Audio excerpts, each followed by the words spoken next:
আসসালামু আলাইকুম এভরিওয়ান। আপনারা সবাই কেমন আছেন? আশা করি আল্লাহর অশেষ রহমতে খুব ভালো আছেন। তো আজকে রেসিপি ভিন্ন স্টাইলে ভিন্ন স্বাদের ঘিয়ে ভাজা আলু ভর্তা। তো ঘিয়ে ভাজা আলু ভর্তা করার জন্য এই যে আমি দুইটা আলু সিদ্ধ করে নিছি। প্রথমে এই রকম একটা গ্রেটার নিয়ে নিলাম, আর মোটা যেই সাইডটা আছে সেটা দিয়ে গ্রেট করে নিব। আর আমি তো আলুটা গ্রেট করে নিলাম, আপনারা চাইলে এটা হাতেও ম্যাশ করে নিতে পারেন। এই যে এখন চুলাতে আমি একটা ফ্রাই প্যান বসাই দিলাম, চুলাটা জ্বালাইও দিছি। আর এর মধ্যে দিয়ে দিব আমি 1 চামচ ঘি। এখন যদি আপনাদের হাতের কাছে ঘি না থাকে বাটার দিতে পারেন, যদি বাটারও না থাকে তাহলে তেল দিয়ে বানালো ভালোই লাগবে, খারাপ হবে না। এখন দিয়ে দিব 6টা শুকনো মরিচ। এই ঘিয়ের মধ্যে মরিচটাকে প্রথমে একটু টেলে নিব। টালা হয়ে গেল, এখন উঠাই নিব। এই পর্যায়ে দিব আমি একটা টমেটো এইভাবে কেটে নিচ্ছি। টমেটোটাকে একটু হালকা ভাজবো প্রথমে। টমেটোটার উপরে একটু লবণ ছিটাই দিব, তাহলে টমেটোটা তাড়াতাড়ি নরম হয়ে যাবে। আর আজকের এই রেসিপিটা এই প্রচন্ড গরমের দুপুরে গরম ভাতের সাথে আর কিচ্ছু লাগবে না, নিমিষেই 1 প্লেট ভাত খেয়ে নিতে পারবেন। আর এই ভর্তা থাকলে হাঁড়ির ভাত কম হয়ে যাবে। এই রকম ভর্তাটা ভালো লাগে। এই যে এখন যে সেন্টটা আসতেছে সেটা তো আমরা পাচ্ছি, আপনারা পাচ্ছেন না। তো প্লিজ আমার ভাই বোনেরা, আপনারা অবশ্যই আমার রেসিপি ফলো করে বাসায় বানাবেন। আর প্রথম থেকে শেষ পর্যন্ত ভিডিওটা দেখবেন, তখন বুঝতে পারবেন যে ভর্তাটা আসলেই কতটুকু টেস্টি হবে। টমেটোটা একটু সাইডে দিয়ে দিব, দিয়ে এখন এইখানে আমি 2টা বড় সাইজের পেঁয়াজ কুচি দিয়ে দিব।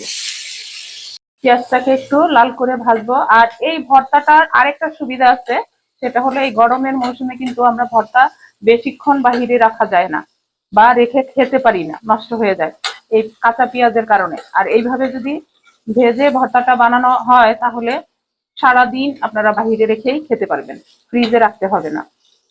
দিয়ে দিব আমি 2টা কাঁচামরিচ কুচি। আর চুলার আঁচটা মিডিয়াম ফ্লেমে রেখে কিন্তু আমি ভেজে নিচ্ছি। এই পর্যায়ে দিব সামান্য একটু লবণ, আর দিব 1/2 চামচ হলুদ গুঁড়া। এবার হলুদ, পেঁয়াজ আর এই টমেটোটা মিশাই নিব। তো প্লিজ আমার ভাই বোনেরা, আপনারা অবশ্যই এই ভর্তাটা ট্রাই করবেন, আশা করি ভালো লাগবে, নিরাশ হবেন না। প্রবাসে যেই ভাইয়েরা আছেন অনেকেই ভর্তা খেতে পছন্দ করেন, তারা অবশ্যই আমার এই রেসিপিটা ফলো করে এই আজকের ভিন্ন স্টাইলে ভিন্ন স্বাদে ঘিয়ে ভাজা আলু ভর্তাটা ট্রাই অবশ্যই করবেন। এই যে ভাজা হয়ে গেল, এখন এখানে এই যে 2টা আলু গ্রেট করে রাখছি সেটা দিয়ে দিব। দিয়ে দিলাম। এই ভর্তাটা থাকলে আর সাথে ওই দিন আপনার কোনো কিছু রান্না না করলেও চলবে, শুধু খালি যদি একটু ডাল থাকে তাহলে তো সোনায় সোহাগা, আর কিচ্ছুই লাগবে না। আর ঘিটাও কিন্তু তেমন বেশি লাগে না, 1 থেকে 1.5 চামচ হলেই হয়ে যায়। এই যে ঘিয়ে ভাজা আলু ভর্তা অলমোস্ট ডান। তো এখন বাকি আছে কি বলেন তো? শুকনো মরিচ। চলেন এখন শুকনো মরিচটা কিভাবে দিব সেটাও আমি আপনাদের সাথে শেয়ার করি। এই যে এখানে আমি 6টা শুকনো মরিচ প্রথমেই ঘি দিয়ে ভেজে রাখছিলাম, এখন এইখানে দিয়ে দিব সামান্য একটু লবণ, দিয়ে একটু ভেঙে নিব এইভাবে। যে ভাঙা হয়ে গেল। আলু ভর্তা খাবো শুকনো মরিচ দেব না, এটা তো হয় না। এখন এই যে দিয়ে দিব। আমি ওই যে প্রথমে লবণটা একটু কম দিছি এই কারণেই, যাতে মরিচের মধ্যে আমি আবার লবণটা মিশাতে পারি। এখন ভালোভাবে মিশাই নিব। যে দেখেন ভিন্ন স্টাইল ভিন্ন স্বাদে ঘিয়ে ভাজা আলু ভর্তা রেডি। এখন সার্ভ করে নিব। এই যে সার্ভ করে নিব।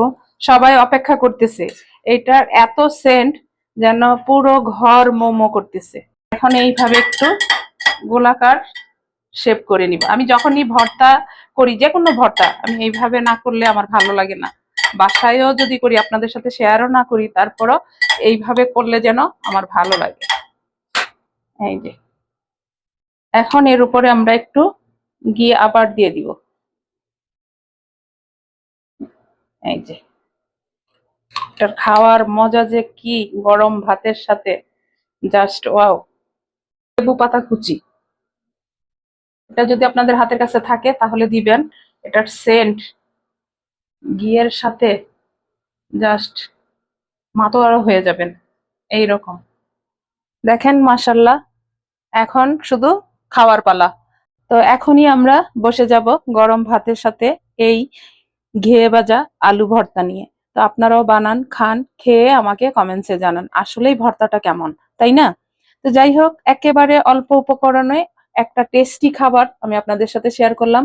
আমি এখন আপনাদের কাছ থেকে বিদায় নিব, আবার নতুন কোনো রেসিপি নিয়ে আসবো। আল্লাহ হাফিজ।